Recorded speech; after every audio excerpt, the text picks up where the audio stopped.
মাহফিলে যে সমস্ত মা বোনেরা এসেছেন আমরা দোয়া করি তারা যেন সবাই আল্লাহ রাসূলের বিধান মেনে চলে ইসলাম মতো জীবন পরিচালনা করে নিজেকে একজন নেককারিনী মহিলা হিসেবে প্রতিষ্ঠিত করে দুনিয়া এবং আখিরাত উভয় জীবনে সফলতা লাভ করতে পারে। সবাই বলে আল্লাহুম্মা আমিন। এবারে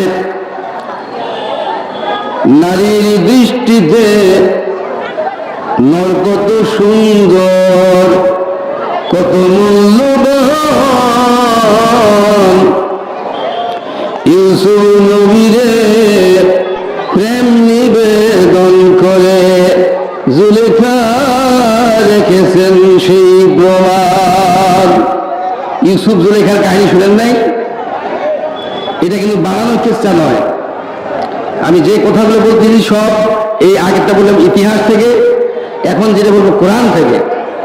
আপনার পবিত্র কোরআন শরীফের 12 নম্বর সূরা, এই সূরাটার নাম হলো ইউসুফ। এই সূরায় ইউসুফ জুলেখার পুরা কাহিনীটা আল্লাহ উল্লেখ করেছেন। আল্লাহ কোরআনে যে সমস্ত ঘটনা এবং কাহিনী উল্লেখ করেছেন এটা শুধু বিনোদনের জন্য নয়, আনন্দ পাওয়ার জন্য নয়, এই কাহিনী ঘটনাগুলোতে অনেক শিক্ষা রয়েছে, ঠিক কিনা? এজন্য এই ইউসুফ জুলেখা কাহিনীটা আমি সংক্ষিপ্ত আকারে কিছু বলবো শিক্ষা নেওয়ার জন্য। শুনতে রাজি আছেন তো? আচ্ছা। সিরিয়ায় বসবাস করতেন সাইয়েদেনা ইয়াকুব আলাইহিস সালাম। তার 12 জন পুত্র সন্তান ছিল। প্রথম স্ত্রী 10 জন, দ্বিতীয় স্ত্রী 2 জন, মোট 12 জন। এই 12 জনের মধ্যে সাইয়েদনা ইউসুফ আলাইহিস সালাম অত্যন্ত সুন্দর চেহারার অধিকারী ছিলেন। শুধু চেহারায় সুন্দর ছিল না, স্বভাবের দিক দিয়েও তিনি ছিলেন উৎকৃষ্ট, যার কারণে ইয়াকুব নবী ইউসুফ আলাইহিস সালামকে একটু বেশি ভালোবাসতেন। বাকি ইয়াকুব নবী এই স্বপ্ন শুনে তিনি বুঝতে পারলেন যে ভবিষ্যতে ইউসুফকে আল্লাহ অনেক মর্যাদাশীল করবেন, অনেক সম্মানিত করবেন। এটা বুঝতে পেরে তিনি ছেলেকে নিষেধ করলেন যে এটা কাউকে বলিও না। কিন্তু ছোট ছেলে ইউসুফ হয়তো কখনো ভাইদের কাছে ঘটনা বলে দিতে পারেন, কোরআন স্পষ্ট করে এটা বলা হয় নাই। এখন তার বৈমাত্র ভাই যে 10 জন ছিল তারা ইউসুফের প্রতি ঈর্ষান্বিত হয়ে গেল। তার ভবিষ্যতে এই সাফল্যের এই স্বপ্নের কাহিনী শুনে এবং তার বাবা ইয়াকুব নবী তাকে একটু বেশি মহব্বত করে ভালোবাসে, এই কারণে তারা ঈর্ষান্বিত হয়ে ইউসুফ নবীকে হত্যা করার জন্য একটা প্ল্যান পরিকল্পনা সিদ্ধান্ত গ্রহণ করলেন। অপরদিকে আল্লাহ ইউসুফকে নবুয়তের মর্যাদা দান করবেন এবং ভবিষ্যতে মিশরের বাদশা বানাবেন, তাকে সম্মানিত করবেন, মর্যাদার আসনে আসীন করবেন। তাহলে ইউসুফের ভাইয়েরা একটা প্ল্যান পরিকল্পনা করলো, অপরদিকে আল্লাহর প্ল্যান পরিকল্পনা সিদ্ধান্ত হলো আরেক রকম। এখন আমি আপনাদেরকে প্রশ্ন করতে চাই, যে কোনো বিষয়ে মানুষ যদি কোনো প্ল্যান, কোনো পরিকল্পনা করে, কোনো সিদ্ধান্ত গ্রহণ করে, আল্লাহ সুবহানাহু ওয়া তাআলা এর বিপরীত কোনো প্ল্যান পরিকল্পনা সিদ্ধান্ত গ্রহণ করে, তাহলে সফল হবে কোনটা? মানুষেরটা না আল্লাহটা? বলেন সবাই, আল্লাহটা। ওই যে ইব্রাহিম আলাইহিস সালামকে নমরুদ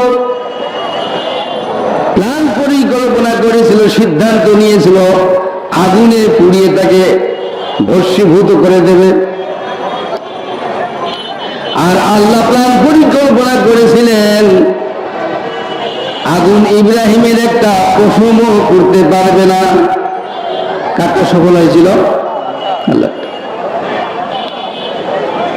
মানুষ যত প্ল্যান পরিকল্পনা করুক না কেন, যদি আল্লাহর প্ল্যান পরিকল্পনার বিপরীত হয়, তাহলে মানুষের প্ল্যান পরিকল্পনা বানচাল হতে বাধ্য।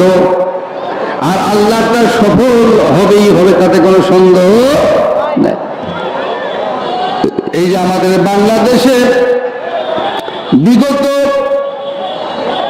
প্রায় 16 বছরের মতো, 16 বছরের কিছু কম, যারা বাংলাদেশের রাষ্ট্রীয় ক্ষমতায় অধিষ্ঠিত ছিল,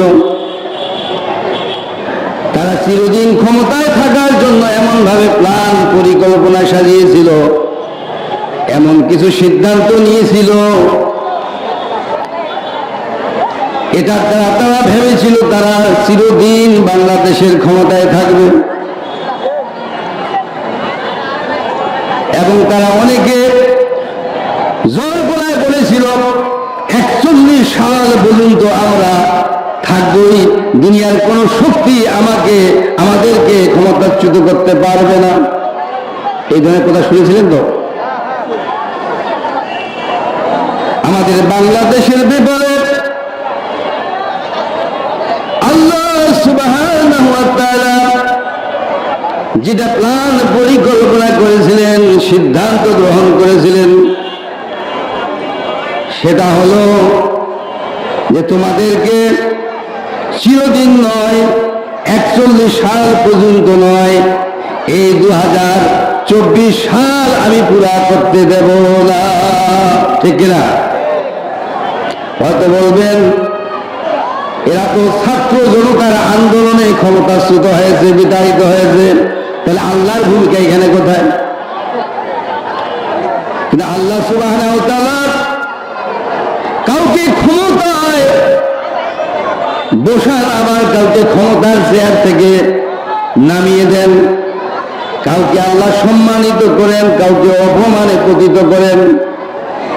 এটা আল্লাহ পরিষ্কার করে বলে দিয়েছেন পবিত্র কোরআন শরীফের 3 নম্বর সূরা, সূরা আল ইমরান। আলিকাল মুলকি তুতিল মুলকা মান তাশা ওয়া তানজিউল মুলকা মিম্মান তাশা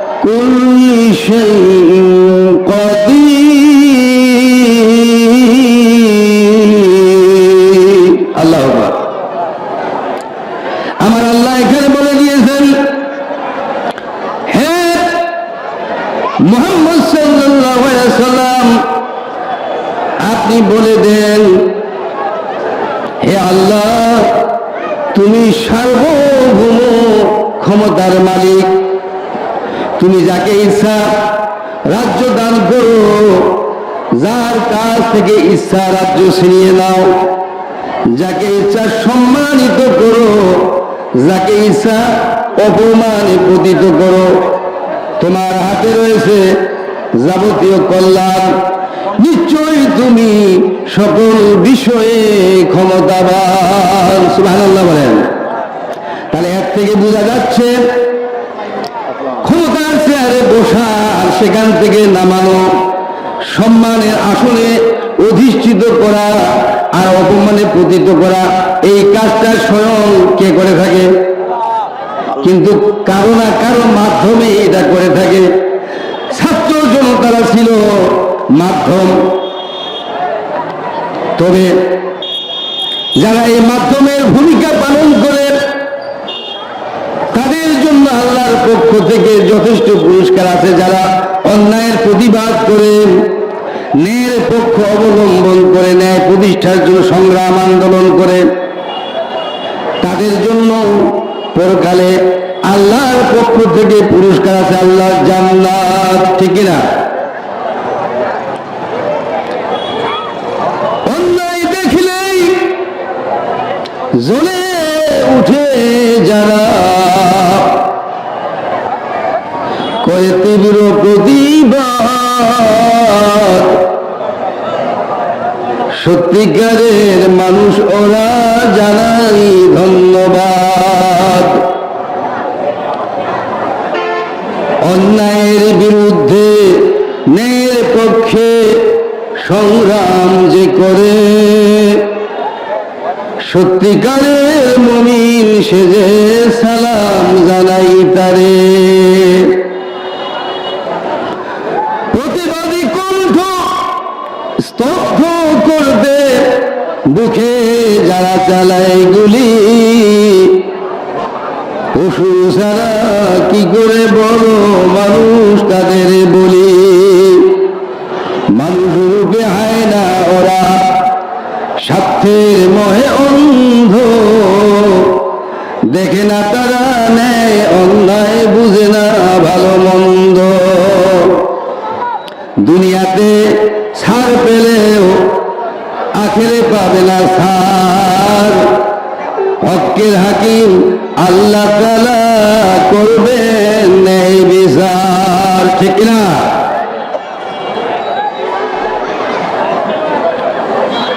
এবারে ইউসুফ আলাইহিস সালামের বৈমাত্রেয় 10 ভাই তাদের প্ল্যান পরিকল্পনা মোতাবেক ইউসুফ আলাইহিস সালামকে অন্ধকূপে নিক্ষেপ করলে, যেটাকে আমরা আমাদের দেশীয় ভাষায়, গ্রামের ভাষায় কি বলি? বোকাচুয়া। আসলে বোকাচুয়া, আগে তো কুয়া ছিল, এখন তো কুয়া উঠে গেছে, আগের লোক যারা তারা বলতে পারবেন। এই ধরনের একটা বোকাচুয়া ইউসুফ আলাইহিস সালামকে তার 10 ভাই ফেলে দিয়েছিল। কিন্তু যেহেতু ইউসুফকে নিয়ে আল্লাহর প্ল্যান পরিকল্পনা ভিন্ন ছিল, ওই গভীর অন্ধকূপে হেফাজতের দায়িত্ব স্বয়ং গ্রহণ করলেন তিনি কে? সিরিয়া থেকে একটা কাফেলা আপনার ব্যবসা বাণিজ্যের জন্য ওই মিশরের দিকে যাচ্ছিল। তাদের পানির প্রয়োজন হলো, পানি তোলার জন্য তারা ওই কূপের মধ্যে বালতি নামিয়ে দিয়েছিল। ফলে ইউসুফ আলাইহিস সালাম ওই বালতির দড়ি চেপে ধরেছিলেন। পানির বদলে ইউসুফ আলাইহিস সালামকে তারা ওই কুয়া থেকে উত্তোলন করে বড় আনন্দিত হয়ে গেল। এত সুন্দর ফুটফুটে একটা বালক, একে যদি আমরা বিক্রি করি অনেক টাকা হবে, তখন কিন্তু গোলাম বা দাস করে বিক্রয় হতো। ইউসুফ আলাইহিস সালামকে তারা সাথে নিয়ে গেলেন এবং মিশরে বিক্রি করার ঘোষণা দিয়ে দিলেন। ইউসুফ আলাইহিস সালামকে ক্রয় করার জন্য প্রতিযোগিতা শুরু হয়ে গেল, নিলামে বিক্রি। তার ওজনে স্বর্ণ, মৃগনাভি এবং রেশমি বস্ত্র দিয়ে মিশরের অর্থমন্ত্রী কিতফির অথবা ইতফির, তার নাম ছিল, তাফসীরে পাওয়া গেছে কিতফির অথবা ইতফির, সে তাকে ক্রয় করে নিল। যদিও তাকে গোলাম হিসাবে ক্রয় করে নিয়েছিল, ইউসুফ আলাইহিস সালামের সুন্দর চেহারা এবং সুন্দর নম্র ভদ্র ব্যবহারের কারণে গোলামের সাথে মানুষ যে ব্যবহার করে সেরকম ব্যবহার তারা কোনোদিনও করেন নাই। তাকে সন্তানের মতো করে যত্ন পরিচর্যা করে লালন পালন করেছিলেন। বলুন সুবহানাল্লাহ। এই ইউসুফ আলাইহিস সালাম যখন কিশোর বয়স থেকে যৌবনে পদার্পণ করল, তখন একদিন আজিজে মিশরের স্ত্রী অর্থাৎ অর্থমন্ত্রীর স্ত্রী, নাম তার হলো রাইল অথবা জুলেখা, দুইটা নাম, তবে জুলেখা নামে পরিচিতি পেয়েছে। এই জুলেখা একদিন ইউসুফ আলাইহিস সালামকে ডেকে নিলেন তার খাস অন্দরমহলে, প্রাইভেট বেটে, যেখানে ঢুকতে কয়েকটা গেট ছিল। কোরআনে স্পষ্ট করে বলা হয় নাই গেটের সংখ্যা কয়টা ছিল, তবে ঐতিহাসিকরা লিখেছে 60টা গেট ছিল, কেউ কেউ আবার 10টাও বলেন। এই গেটের দরজাগুলোতে তালা লাগিয়ে দিলেন। তালা লাগিয়ে দিয়ে একেবারে নিরিবিলি নির্জন একটা পরিবেশ সৃষ্টি করে জুলেখা ইউসুফ আলাইহিস সালামকে বলতে লাগলেন, ইউসুফ, তোমার চুলগুলো তো বড় সুন্দর,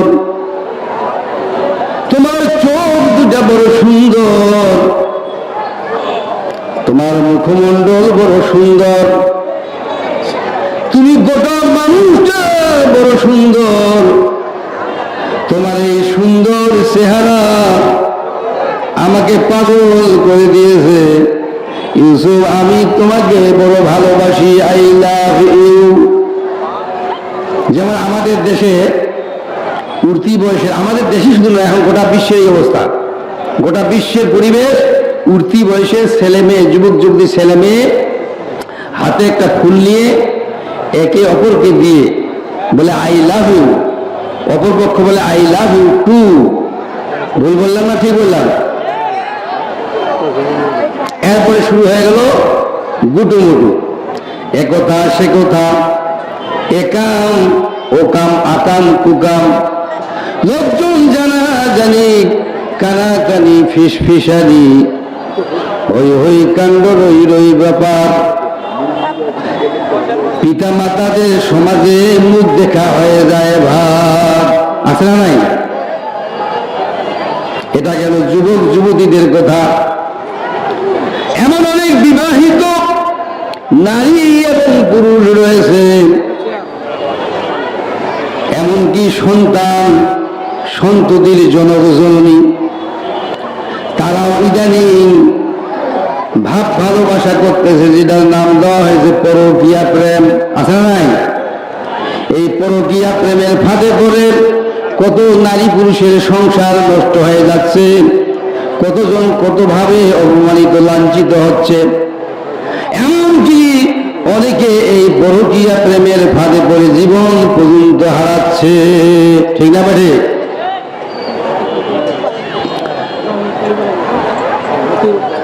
অনেকে মানুষ আছেন এমন বিবাহিত সুখী জীবন, অনেকে মানুষে আছেন এমন সঙ্গী আছে মনির মতন, বাড়তি সুখ পাওয়ার জন্য পরকীয়া প্রেম চালায়,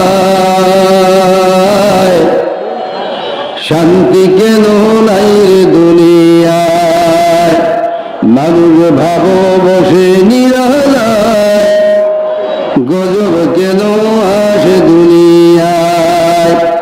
গার্লফ্রেন্ড বয়ফ্রেন্ড নামে একে অপরের কাছে টানে, বছরের পর বছর ধরে জিনার বিচার চালায়, শান্তি কেন নাই রে দুনিয়ায়, মানুষ ভাবো বসে নিরালায়, গজব কেন আসে দুনিয়ায়। বিভিন্ন সময় আল্লাহর পক্ষ থেকে বিভিন্ন ধরনের গজব আযাব বিপদ আপদ দুনিয়াতে অবতীর্ণ হয়। যেমন 2020 সালে করোনা নামক ভাইরাস গোটা পৃথিবীকে স্তব্ধ করে দিয়েছিল। লক্ষ লক্ষ মানুষ এই করোনা ভাইরাসে আক্রান্ত হয়েছিল এবং লক্ষ কোটি কোটি মানুষ আক্রান্ত হয়েছিল, লক্ষ লক্ষ মানুষ দুনিয়া থেকে বিদায় নিয়েছিল। বিভিন্ন সময় বন্যা, খরা, জলোচ্ছ্বাস, ঘূর্ণিঝড়, অনাবৃষ্টি, অতিবৃষ্টি, মহামারী, অতিমারি, এগুলি আমাদের দুনিয়াতে আসে কি আসে না? তাহলে দেখা যাচ্ছে বিভিন্ন ধরনের বিপদ আপদ যোগাযোগগুলো মানুষের কৃতকর্মের জন্য আসে। এবারে যখন জুলেখা ইউসুফ আলাইহিস সালামকে প্রেম নিবেদন করলেন নিরিবিলি ওই কক্ষে। তখন ইউসুফ আলাইহিস সালাম বর্তমান সময়ের যুবক যুবতীর মতো বলেন নাই আই লাভ ইউ টু। তিনি বলতে লাগলেন, জুলেখা আপনি হলেন আজিজে মিশরের স্ত্রী, আপনি বিবাহিত, আপনার সংসার আছে, আপনার স্বামী আমাকে কিশোর বয়স থেকে সন্তানের মতো যত্ন ভালোবাসা দিয়ে লালন পালন করেছে।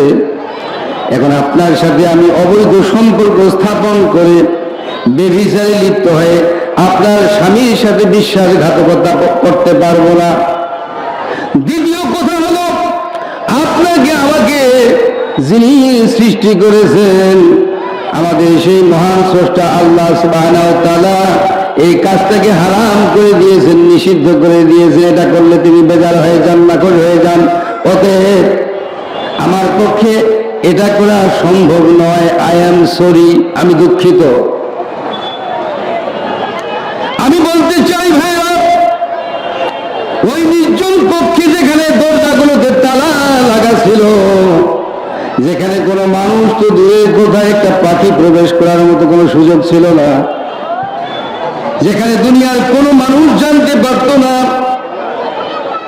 সেখানে কি হচ্ছে কি হচ্ছে না, এরকম একটা নিরিবিলি পরিবেশ পাওয়ার পরেও ইউসুফ আলাইহিস সালাম কার ভয়ে সেদিন এই বেবিচার থেকে বিরত ছিল?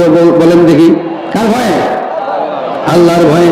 কারণ তিনি বিশ্বাস করতেন গভীর অরণ্যে অথবা রাতের অন্ধকারে কিংবা তার দরজা জানালা বন্ধ করা কোনো পক্ষে যদি কোনো কিছু করা হয়, সেটা আর কেউ না দেখলে আমার আল্লাহ দেখে, কেউ জানতে না পারলে আল্লাহ জানে, কেউ না শুনলেও আল্লাহ শুনে।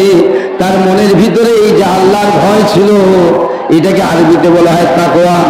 তার এই খোদাভীতি, তার এই তাকওয়ার কারণে সেদিন তিনি এই বেভিচার থেকে বিরত ছিলেন। ঠিক কিনা? আমাদের মতো মুসলমান হলে এই কম নয়, এর 60% সুযোগ যদি আমরা পাইতাম তাহলে বলতাম যে এই সুযোগটাকে হাতছাড়া করা যাবে না, পরে যা হয় হবে। ঠিক কিনা? কিন্তু নবী আল্লাহ এই জন্য যাকে তাকে করেন না, একেবারে খাঁটি ইমানদার, ইস্পাতের মতো মজবুত যাদের ইমান, এরকম পরীক্ষিত লোককে আল্লাহ নবী সিলেক্টেড করে। এজন্য আল্লাহর ভয় মনের ভিতরে জাগ্রত যার থাকে, তার দ্বারায় সহসায় কোনো অন্যায় কাজ, খারাপ কাজ, হারাম কাজ হতে পারে। আল্লাহর ভয় সব সময় যার অন্তরে থাকে, পাপ কর্ম করা থেকে তাকে তার বিবেক বিরত রাখে। যার অন্তরে যত বেশি থাকে আল্লাহর ভয়, তার উপরে তত বেশি আল্লাহ খুশি হয়। যার উপরে আল্লাহ তাআলা থাকেন রাজি খুশি, নিশ্চয়ই সেই ব্যক্তি হবে জান্নাতবাসী। সুবহানাল্লাহ বলেন। কোন ব্যক্তির উপরে যদি আল্লাহ রাজি খুশি সন্তুষ্ট থাকে, সে নারী হোক অথবা পুরুষ হোক, জাহান্নামের আগুন তাকে স্পর্শ করতে পারে কি? ক্ষমতা আছে আগুনের? আগুন হুকুম মেনে চলে কার? ওই যে ইব্রাহিম নবীকে যখন নমরুদ বিশাল বড় অগ্নিকুণ্ড সাজিয়ে পুড়িয়ে মারার জন্য নিক্ষেপ করেছিলেন, তখন আল্লাহ আগুনকে হুকুম করেছিলেন, আদেশ করেছিলেন, ইয়া নারু কুনি বারদান ওয়া সালামান আলা ইব্রাহিম। হে আগুন, আমার বন্ধু ইব্রাহিমের জন্য আরামদায়ক ঠান্ডা হয়ে যাও। সুবহানাল্লাহ বলেন। আগুন ইব্রাহিম নবীর একটা পোষণ করতে পেরেছিল কি? বরঞ্চ আগুন আরামদায়ক ঠান্ডা হয়ে গিয়েছিল। যে ঠান্ডায় মানুষ আরাম পায়, তৃপ্তি পায়, এয়ার কন্ডিশন বা এসি রুমে ঢুকলে যেরকম আরাম বোধ হয়, এরকম একটা পরিবেশ আগুনের সৃষ্টি হয়েছিল আল্লাহর নির্দেশে। তাহলে আল্লাহর ভয় মনের ভিতরে বেশি বেশি করে সৃষ্টি হয়, পয়দা হয়, জাগ্রত হয়। এর জন্য চেষ্টা করা দরকার আছে কিনা সবাই রে? শেষ করি, সময় শেষ হয়ে গেছে। আমার কিন্তু 50-এ শেষ করার কথা, কিন্তু আপনার তো ওইখানে দেরি করে ফেলছেন। আচ্ছা যাই হোক, আমি শেষ করে দিচ্ছি। তাহলে আল্লাহর ভয় মনের ভিতরে বেশি করে সৃষ্টি হওয়ার জন্য কি করতে হবে? এর একটা উপায় আল্লাহ বলে দিয়েছেন, সেটা হলো কি, ইয়া আইয়ুহাল্লাযীনা আমানু কুতিবা আলাইকুমুস সিয়ামু কামা কুতিবা আলাল্লাযীনা মিন ক্বাবলিকুম লাআল্লাকুম তাত্তাকুন। আল্লাহ বলেন, হে ঈমানদারগণ, তোমাদের উপর রমজানের রোজা ফরজ করে দেওয়া হয়েছে, যেমনটি করা হয়েছে তোমাদের পূর্ববর্তীদের উপর, যাতে করে তোমরা তাকওয়ার অধিকারী হতে পারো। সুবহানাল্লাহ বলেন। তাহলে রোজার মাধ্যমে কিন্তু তাকওয়া সৃষ্টি হয়, আল্লাহ ভীতি সৃষ্টি হয়। নামাজের মাধ্যমে পাপ কর্ম থেকে বিরত থাকা যায়। যেমন আল্লাহ বলছে, ইন্না সালাতা তানহা আনিল ফাহশাই ওয়াল মুনকার। নিশ্চয়ই নামাজ মানুষকে যাবতীয় পাপ কর্ম থেকে কি করে? বিরত রাখে।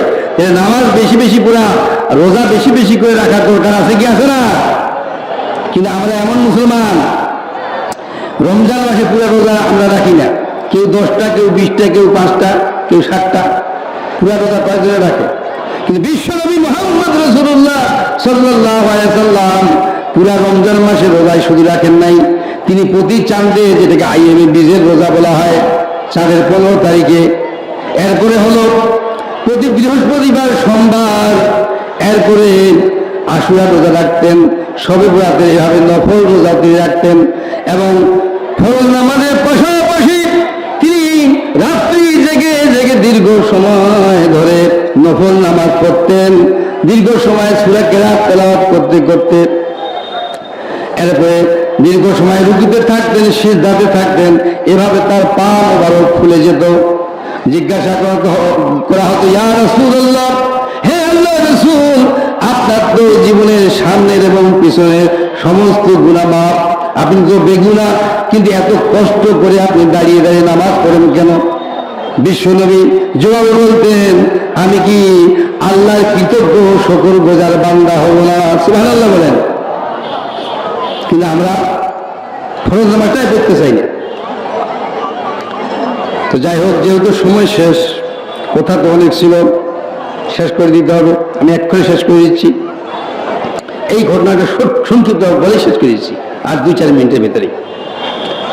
এবারে ইউসুফ আলাইহিস সালাম সেখান থেকে, ওই জুলেখার কক্ষ থেকে, তার প্রাইভেট বেডরুম থেকে বের হওয়ার জন্য সিদ্ধান্ত নিলেন আল্লাহর ভয়ে, আল্লাহকে রাজি খুশি সন্তুষ্ট করার জন্য, ঈমানকে টিকাবার জন্য এবং চরিত্রকে ঠিক রাখার জন্য। সেখান থেকে বের হওয়ার সিদ্ধান্ত গ্রহণ করলেন। কিন্তু যে গেট দিয়ে তিনি বের হবেন, গেটগুলো খোলা ছিল নাকি তালা ছিল? গেটে লাগা ছিল তালা। জুলেখার হাতে প্রেমের মালা। ইউসুফ নবীর বিবেক বলছে, ইউসুফ নবীর তাকওয়া বলছে, পালা রে তুই জলদি পালা, নইলে বেজার হয়ে যাবেন মহান স্রষ্টা আল্লাহ তাআলা। সুবহানাল্লাহ বলেন। এবার ইউসুফ নবী আল্লাহর ভয়ে ভীত হয়ে, আল্লাহর সন্তুষ্টি অর্জনের জন্য, ঈমানকে ঠিক রাখার জন্য, সেখান থেকে বের হওয়ার জন্য সজোরে একটা দৌড় দিলেন। যখন কোনো মানুষ নিরুপায় হয়ে আল্লাহর কাছে সাহায্য প্রার্থনা করে, যখন কোনো মানুষ পাপ কর্ম থেকে আন্তরিকভাবে বেঁচে থাকার চেষ্টা করে এবং ভালো কাজ করার সিদ্ধান্ত গ্রহণ করে, তখন স্বয়ং আল্লাহ তার সাহায্যকারী হয়ে যান। সুবহানাল্লাহ বলেন। তিনি যখন দৌড় দিলেন, পিছন থেকে জুলেখা তার জামাটা চিপে ধরেছিল, ফলে পিছনে জামাটা ছিঁড়ে গেল। তারপর তিনি থামলেন না, দৌড়াতে থাকলেন। আল্লাহর কুদরতে গেটের সমস্ত তালা আপনা আপনি খুলে খুলে পড়ে গেল। ইউসুফ আলাইহিস সালাম অনায়াসে সহজেই সেখান থেকে বের হয়ে গেলেন। সুবহানাল্লাহ বলেন। তিনি বের যখন হলেন, জুলেখাও পিছনে পিছনে ধাওয়া করেছিল। গেটের বাইরে গিয়ে দেখতেছেন আজিজে মিশর জুলেখার স্বামী সেখানে দাঁড়িয়ে আছে। তিনি প্রশ্ন করলেন, কি ব্যাপার, তোমরা এইভাবে দৌড়াচ্ছ কেন? জুলেখা তখন তার মনের কামনা বাসনা ইচ্ছাকে পূর্ণ করতে না পেরে ইউসুফের উপরে ক্ষিপ্ত হয়ে গেলেন এবং সে ইউসুফের বিরুদ্ধে মিথ্যা অভিযোগ তার স্বামীর কাছে পেশ করলেন। সে বললেন, এই ছেলে আমার শ্লীলতা হানি করতে চেয়েছিল, আমার ইজ্জত নষ্ট করতে চেয়েছিল, আমার সম্মান হানি করতে চেয়েছিল, একে জেলখানায় আবদ্ধ করে রাখা হোক। জুলেখার মিথ্যা অভিযোগের ভিত্তিতে সেদিন ইউসুফকে জেলখানায় বন্দী করে রাখা হয়েছিল।